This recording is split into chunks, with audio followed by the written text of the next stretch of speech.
Hey, good afternoon, guys. Lee Bratcher, I'm the president of Texas Blockchain Council. I wanted to bring you guys some updates from the week, what we've been up to, what we've been seeing in the press, what's happening in Texas, and what's on the radar, what to be on the lookout for moving forward.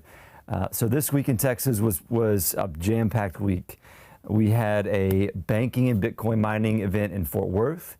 We had a happy hour here in Dallas. The Woodlands in Houston had a big event. And next week there'll be an event in Austin. So we're covering the entire state of Texas with both grassroots events, but also institutional level events like the one in Fort Worth. Bankers from all across the spectrum, small regional banks, mid-sized to large banks were present. We had about 100 folks, standing room only. Great panel with folks like Neil Van Huys from Blockfills, Trevor Smith from NYDIG or NYDIG. There was representation from Rhodium, from Jeffries. Britt Neal from Jeffries was there. We partnered with Vincent and Elkins to moderate the panel. Colin moderated for us. It was a great event. The mayor of Fort Worth made an appearance. She came, Maddie Parker, came and talked a little bit about Fort Worth being a city of innovation and embracing Bitcoin and Bitcoin mining. So that was exciting. Later that night, again, we've got two events, one here in Dallas, one in Houston. So both of those were just high energy events, a lot of fun. Go to our events page if you want to join one of those. We've got them in Fort Worth, Houston, Austin, Dallas, and San Antonio is next on the list. So if you're in San Antonio, be on the lookout. That's going to be coming up in the next week or two. So shifting a little bit to what's going on in the media. There was an open letter signed by several members of the Democratic Party, including AOC and others, to the EPA around proof of work mining. And it was almost laughable how little or perhaps how little grounded in truth it was. It was not grounded in truth at all. They were talking about water pollution, chemical pollution, all kinds of things that you associate with like heavy industry pertaining to proof of work, pertaining to Bitcoin mining locations throughout the state of Texas. It's almost like they'd never been to a Bitcoin mining location or seen an S19 or an M31S or something.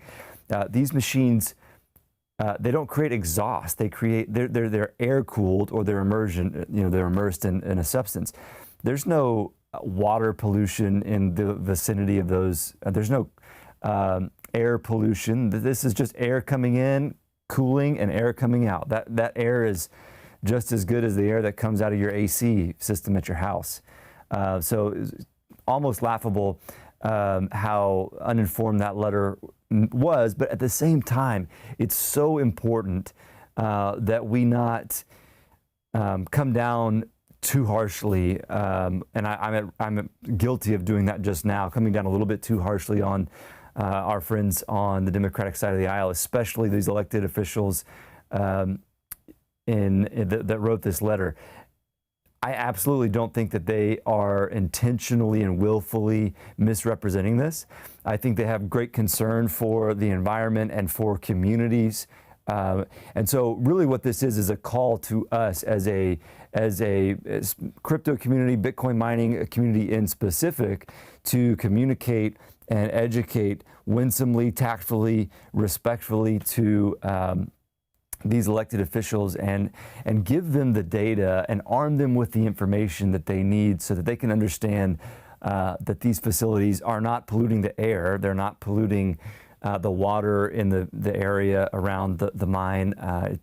It's certainly an education game. And so we need to do that. What these facilities are doing is creating jobs, increasing the tax base, increasing incentives for more wind and solar generation because they're an off-taker of power that doesn't care where they're located. So you can locate them next to a wind and solar facility, next to a place that has perhaps grid congestion, so that the wind power that may be negatively priced sometimes because there's not enough transmission capacity to get that power to the city that needs it. you've got a Bitcoin mining off-taker right there ready to soak up that power, which changes the economic model for that solar developer, that wind developer, so that they can actually build more renewables. So we really need to do a better job of educating, getting into these offices, communicating to these staffers, especially the staffers that have a high degree of sensitivity towards environmental concerns, because Texas and also North America as a whole, it's not like we're mining on coal here and we're not producing polluted water or toxic, throwing toxic chemicals into the air from these mining machines. So we need to be a little bit more communicative about that. Some other things in regards to Texas, be on the lookout for more things out of Fort Worth next week. Some great announcements coming. Fort Worth is on the forefront of this. Austin, obviously, is the epicenter for Bitcoin and for tech in Texas.